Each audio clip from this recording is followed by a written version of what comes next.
Hi, everyone. Thanks for making time. I'm Jose Nunez, and I lead our organizing efforts, and I will be leading our call this evening. I'm really excited for our conversation. We still have people joining right now, supporters joining from every corner of the state of California and thousands more from all across the country. First, just really thank you for being here. This is one of those moments where showing up can actually make a difference in shaping the outcome of our democracy. But I want to take a step back real quick. Why are we here? First, Trump knew he would lose the House in 2026. So what did he do? Trump asked Texas Republicans to find 5 seats that he was, quote, entitled to. And they're doing it. A ridiculous power grab through backroom deals rather than letting voters have a decision. And we saw this happen just last night in Texas. We want to talk about how we're fighting back with the Election Rigging Response Act and how you can help us.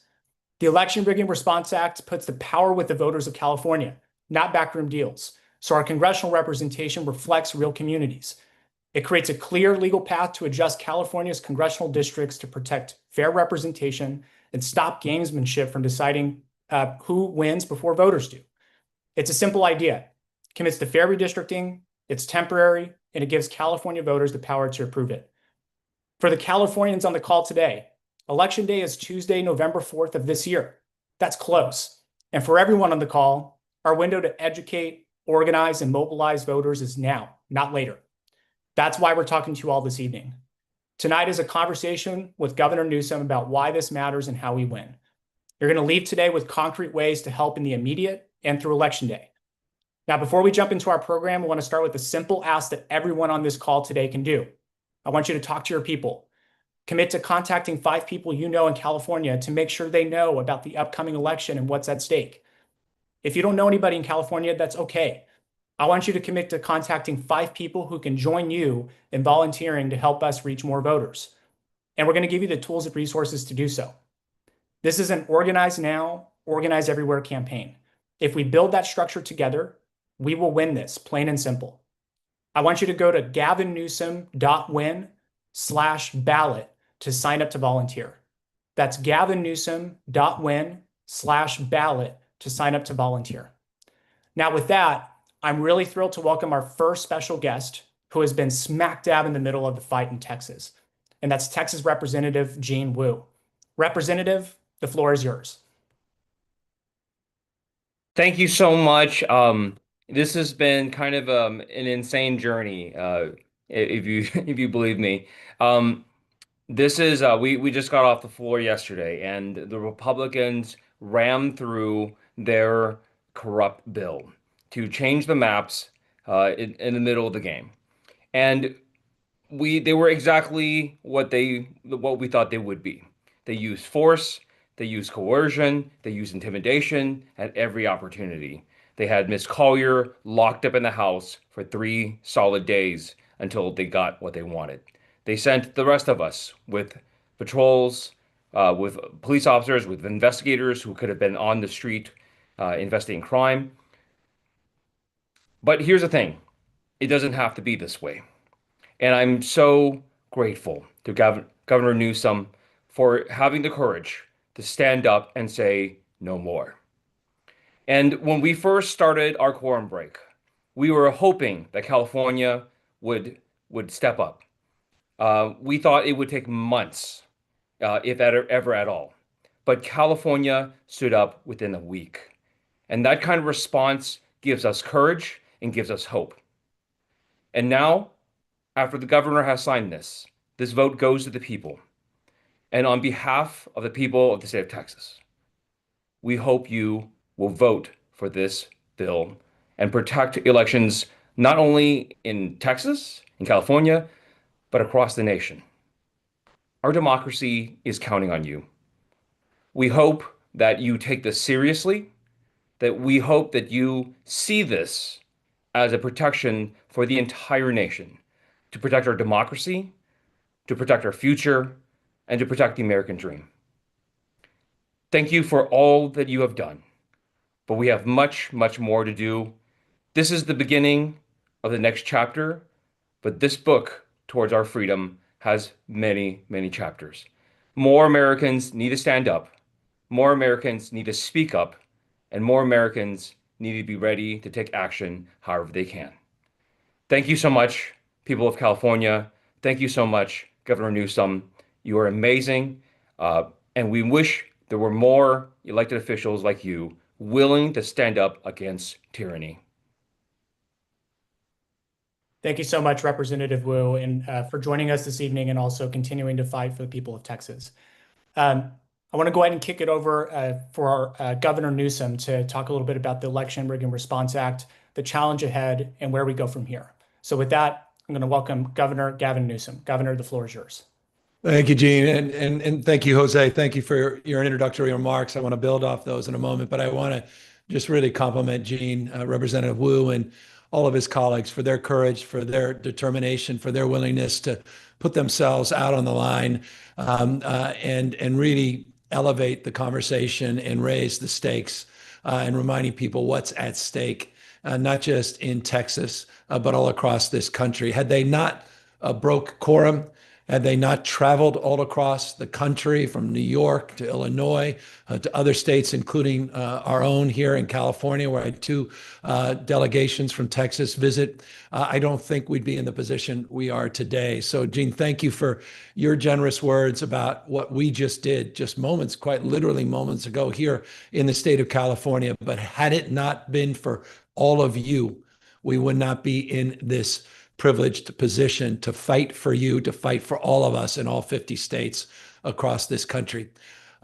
Just contextualize this moment. I mentioned just a few moments ago, we had the privilege of being with leaders in the California Assembly and our state Senate. They passed out today new maps and a constitutional amendment.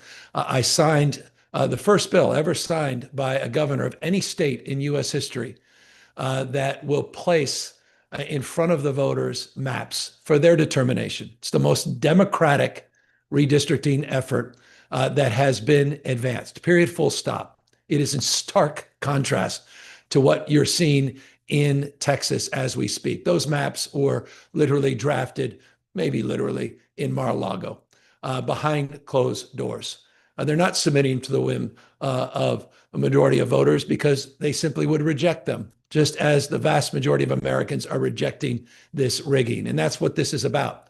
Donald Trump recognizes he's going to lose the midterm elections. He's going to lose the midterm elections because he's singularly the most unpopular president in modern American history. And he's singularly the most unpopular president in modern American history for a reason. His own actions, his recklessness, his unwillingness to recognize the core values that distinguish and define the best of our democracy. 249 years, these enduring values, the best of the Roman Republic and Greek democracy, co-equal branches of government, the rule of law, and popular sovereignty. And I will continue to make this point because I think this point needs to be emphasized. He doesn't believe in the rule of law. He believes in the rule of dawn, period, full stop. And I hope it's dawning on more and more Americans what's at stake. And I hope people are recognizing the distractions are intentional. The distractions are to lull us into submissiveness, to exhaust us, to silence all of us. And I'm convinced that's what Donald Trump expected would occur after he made the phone call to rig the elections to Greg Abbott in Texas, because he knows he's going to lose next year in the midterm elections. He did exactly what he's done in the past. In this case, before one vote was cast. We saw what happened after January 6th. He tried to wreck this democracy. He tried to light democracy on fire. He called up the Secretary of State in Georgia. He dialed up for close to 12,000 votes. Fortunately, there were people of character. There were Democrats, Republicans, people that were Americans first that stood up and pushed back as he tried to steal that election and destroy our democracy. But now he's doing it in plain sight. And as I said, he's doing it before even one vote is cast, trying to rig before the midterm elections. He called the governor of Texas. He said, I need 5 seats. A few weeks later, he said, no, I'm entitled to 5 seats. And I hope that puts chills up the back of everybody's spine. He's entitled? No one's entitled to anything. It's we the people.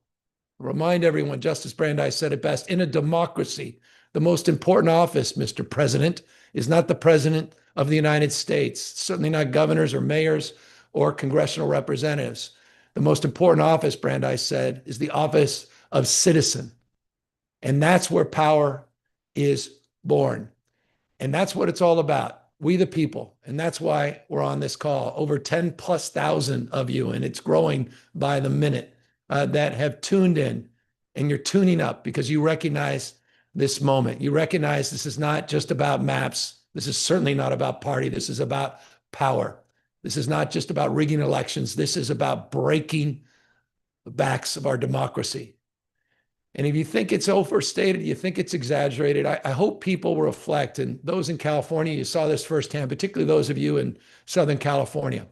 Just a week ago at the Democracy Center, at the site where we were busing and interning the Japanese in the 1940s, Donald Trump sent what has increasingly become his private army that owe nothing to the Constitution, increasingly are just swearing an oath to him. He sent Border Patrol at the exact same time as our press conference to intimidate people, to arrest people. Arrest a person who was simply selling strawberries, not a dangerous and violent criminal, indiscriminate acts, but intentionally done to intimidate people, to intimidate those that assembled, hundreds and hundreds of people, including 2 United States senators, one that was thrown to the ground and handcuffed by Kristi Noem and by these same representatives of the Trump administration just months ago, in the same city that just months ago, where we saw the National Guard federalized against the objections of not just Democratic representatives, Republicans all across this state, federalizing 4,000 members of our National Guard. He called up, and I'll remind everybody, he never did this in his first term. He never once called up active duty Marines to send them overseas. But in his second term, he called up active duty Marines and he sent them to an American city. He sent them to the second largest city, the most diverse city in the most diverse state in the world's most diverse democracy, intentionally sending them to Los Angeles to threaten, to chill free expression, free speech. These are acts of authoritarianism. These are acts of authoritarianism. There's no pretense now about that. It's done in the open. We said it a few months ago. And what more evidence do you need than the cosplaying we saw today with Donald Trump out there in Washington, D.C., what happened at disgrace Stephen Miller yesterday in Union Station? The head of the Secretary of Defense and the Vice President of the United States surrounded by the National Guard as they're now occupying American cities. We said it 2 months ago. What happened in LA 2 months ago, we said, is a preview for things to come all across the United States of America. It's interesting, we still have federalized National Guard here in the state of California. For what stated purpose? They can't even make it up right now. But they're here assigned through Election Day. Through Election Day. I hope you pause. Hope you think about that. And think about this.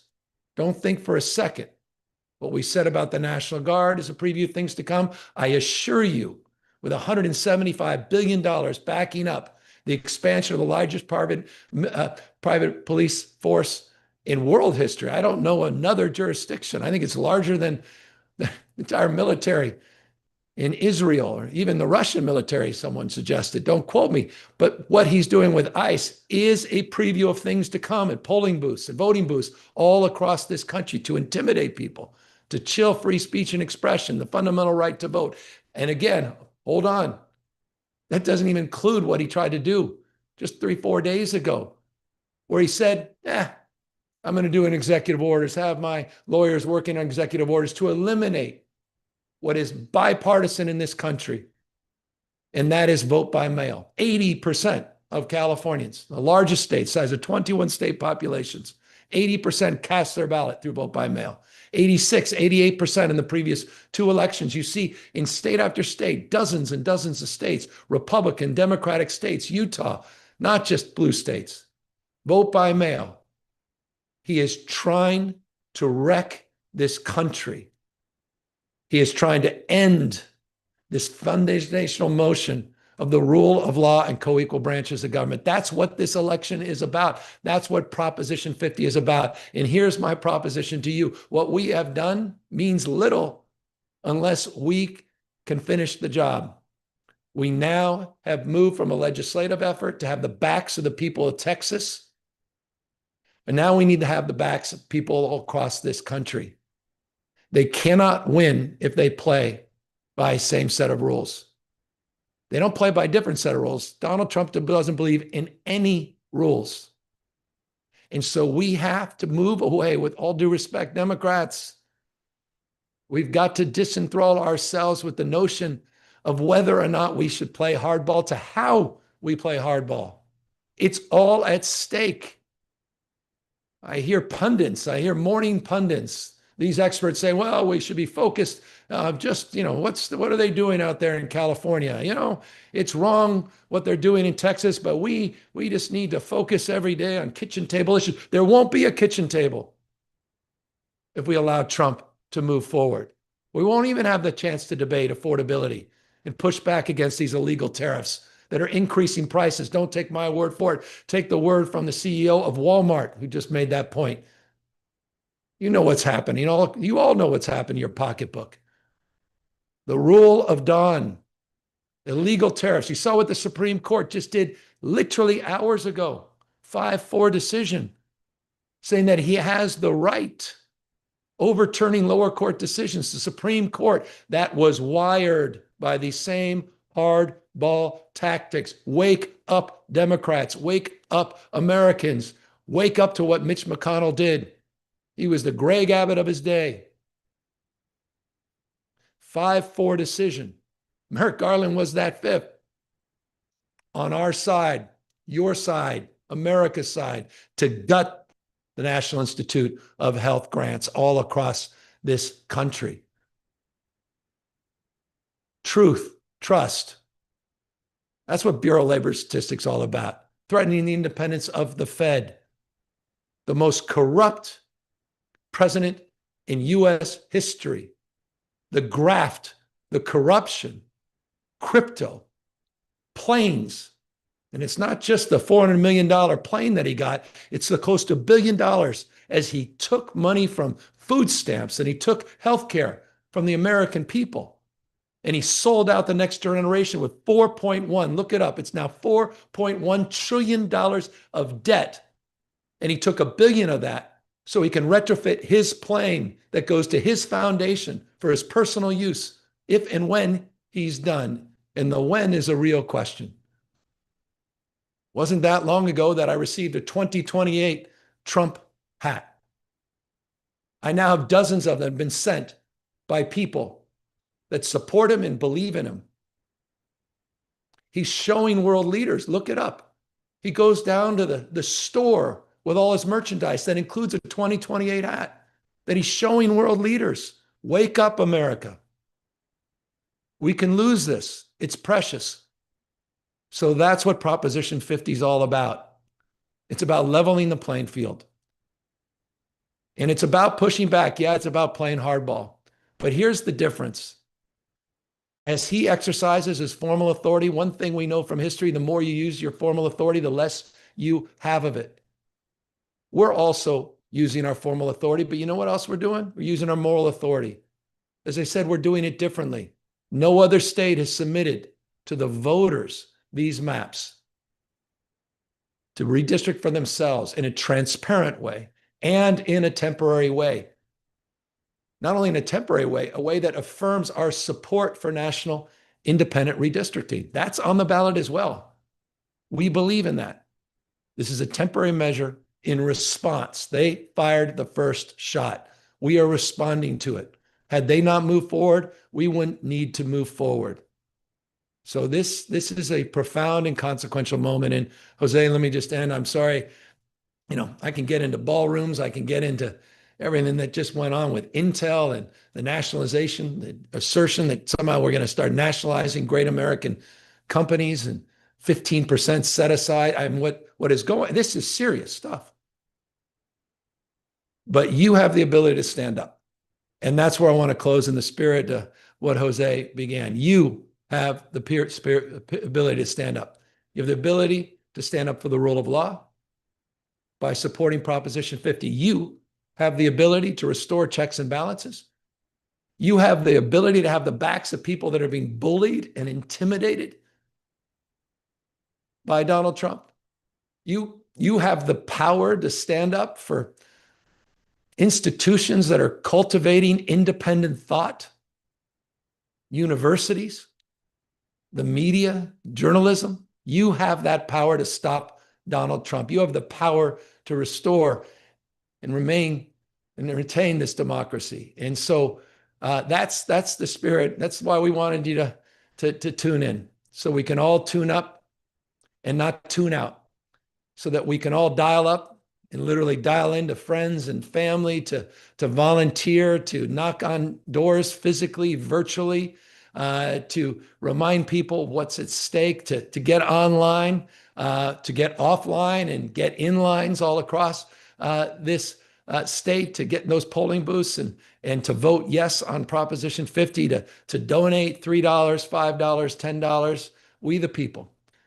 Thousands, 10,000+ of you today, hundreds of thousands that have already contributed. Literally over 250,000 people have already contributed just 5 days to this effort. People understand what's at stake. And I'll end on this because Gene reminded me, he talks about chapters in a book, his final words before he passed it over to me. I'm reminded of that great Walt Whitman, that great poem, "Oh Me, Oh Life."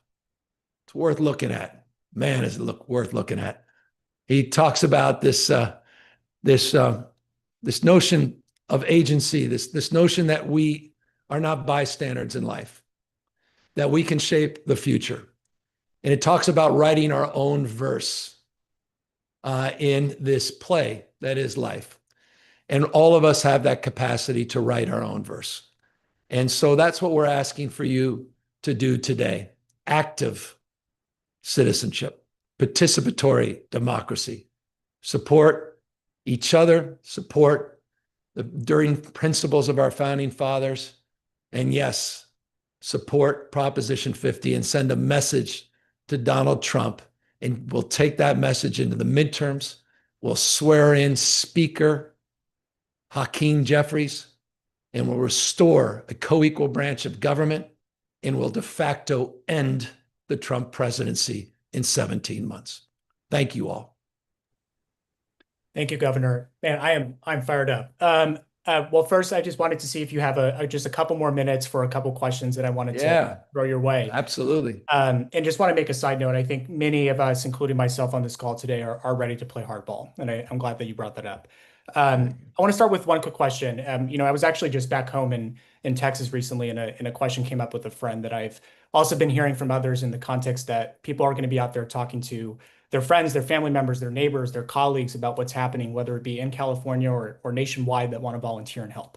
For a voter who's never thought about maps in the way that it's actually being contextualized right now more than any other time, why should they care about this right now? I know you've added that a lot already through your commentary, but can you give us this like in a concrete way? If I went to go talk to a voter today, why should they care so much about the context of maps? Because it's not about maps. It's not about drawing lines. It's about holding the line and standing firm against these encroaching authoritarianism, to stand firm for the rule of law and this notion of co-equal branches of government. Look, if he's successful in rigging, mark my word, this is, I get the tendency where, we often appear hyperbolic, the tendency perhaps to overstate. And maybe it's my state of mind because I live in a state that's the fourth largest economy in the world, and he's trying to break it. And if he could break California, if he could take this state down, you can't make it. I never imagined the president of the United States would federalize the National Guard for no purpose. They did nothing. The California Highway Patrol and the LAPD had to protect the National Guard, not the other way around. 700 active duty Marines. Look what's happening in Washington, D.C. It's going to happen all across this country. Look what just happened to the Supreme Court. Look what Speaker Johnson, look at the complicity this moment. It can all go away. So I think we have to understand it's not about just California. It's about all of us. It's the United States of America, these congressional maps. It will be about who gets the majority, who takes that power. And that gets to every issue you care about. A young person, you care about student loans. You may care about the environment and low carbon green growth, changing the way we produce and consume energy. You may care that, that history is being literally rewritten at the Smithsonian, or what will soon be the Trump Center Awards, not the Kennedy Center. You may care about this cultural purge. You may care about the LGBTQ community. You may care about women and women's rights, access to reproductive care, not just or even just abortion, fundamental choice, the issues around birth control. I mean, the Supreme Court is actively discussing or hearing it, rolling back fundamental rights like gay marriage. They want to put America in reverse. All of that is on the ballot.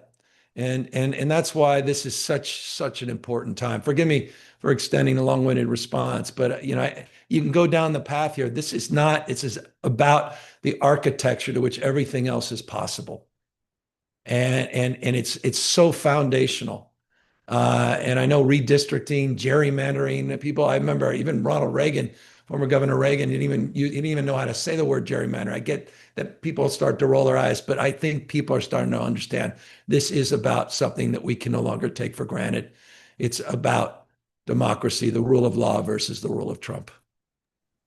Thank you, Governor. We're going to take it from here and start giving all the folks on the call today a pathway forward to start getting involved. And it's time for us to go win an election. So I just want to say again, thank you for taking the time this evening, and we'll take it from here. Mad respect to all of you. Thank you for tuning in, and thank you for everything. We need you. We got to run the 110-yard dash. We just entered this new phase hours ago. Let's have each other's back, and I look forward to coming back and engaging you all more and checking in. Thank you. Seriously, bottom of my heart. Thank you for being part of this today. Thank you, Governor. Appreciate it. Have a good rest of your evening. Heather, if we can go ahead and share our slides here, folks, we have just a couple more things for you, 5 more minutes. I want to start with a quick debrief real quick before we get into our organizing roadmap to start working towards winning this election in November. Again, just a couple points we want to take from the power grab that's happening right now. Again, Trump asked Texas Republicans to find 5 seats that he was, quote, entitled to, and they're doing it.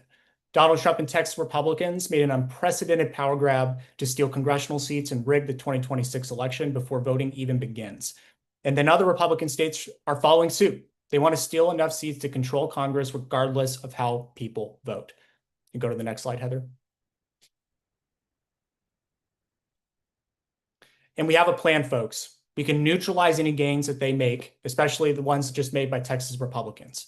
That's fighting back. It's going to require us to go to the ballot. That's happening in California. We will stop Trump's ability to rig the system. And ultimately, it's a vote that we can win. You can go to the next slide, Heather.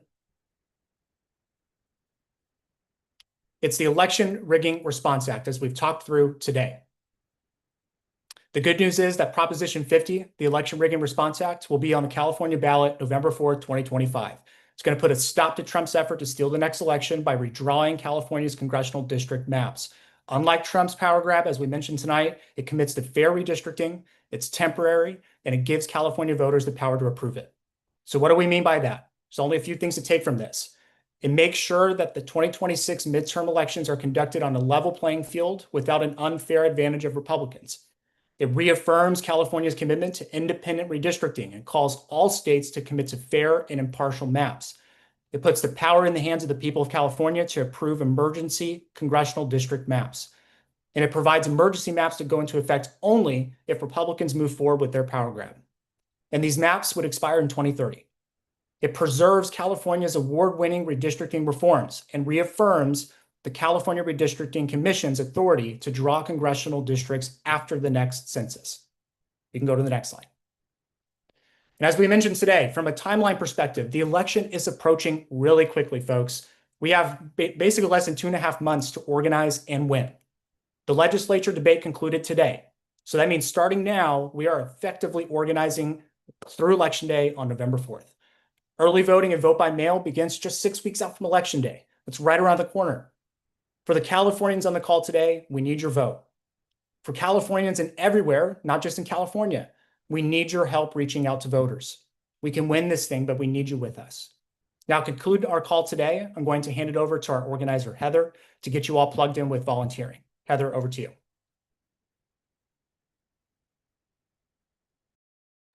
Heather, you're muted. Amazing. Thank you. And thank you all so much for sticking with us through the end of the presentation here. So we have a very important call to action for you. As Governor Newsom said, we are not going to sit back and take this. We're going to fight fire with fire. This is where you all come in. We have some very important jobs for you. We're going to ask you to get out and talk to your friends and family. We need you to reach out and engage with your community by having conversations with the folks that you already know. We are going to ask you to help mobilize voters so that you can get California voters. For those of you who are California voters, we need you to get all your friends, family, neighbors, coworkers, everyone you know out to the polls. If you're not a California resident, we need your help too. We are going to be text banking, phone banking, doing relational organizing. So if you don't live in California, but you know people who do, we need you to talk to them. We're also going to ask you to help us recruit volunteers. There is so much work to do. And as Jose and Governor Newsom both said, we have a very short amount of time to do it. So it is all hands on deck. If you know folks that want to get involved, bring them along with you. Now, this is your moment to really step up. You can grab a screenshot of the QR code that is on your screen right now, or you can go to gavinnewsom.win/ballot. Again, that's gavinnewsom.win/ballot. That's going to take you to our volunteer interest form. Fill that out, and we will be in touch with all the ways that you can jump in and help us take Prop 50 to victory. All right, Jose, would you like to wrap us up for tonight? I would. Thank you, Heather. Just want to say a final thank you for everybody that joined us this evening. Again, please scan the QR code, sign up to volunteer. You can go to gavinnewsom.win/ballot. Tell us how you want to get involved, and let's start organizing tomorrow through Election Day, and let's go win this thing. Thank you, everybody, and have a wonderful evening.